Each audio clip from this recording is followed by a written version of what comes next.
Hi అబ్బా! ఇది గురువారం ఖర్చు.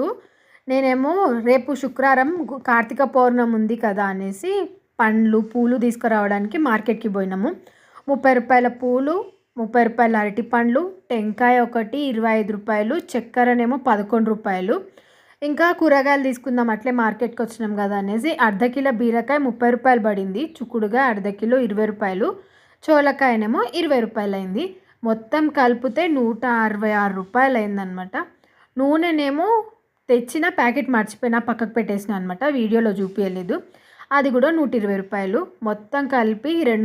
286 అయింది ఇవాళ గురువారం ఖర్చు. రాగానే వచ్చేసరికి లేట్ అయిపోయింది. బీరకాయ కూర పొయ్యి మీద పెట్టేసి రొట్టెలైతే చేసేస్తున్నా. ఇంకా నైట్ అయితే ఇవే తినేసి మేము పండుకున్నాం అనమాట. ఇంకా మీరేం వండుకొని తిన్నారని నిన్న కామెంట్ చేసేయండి. అవును, మీరు కార్తీక పూర్ణమికి గుడికి పోతారా చెప్పేసి ఒక్క లైక్ చేయండి.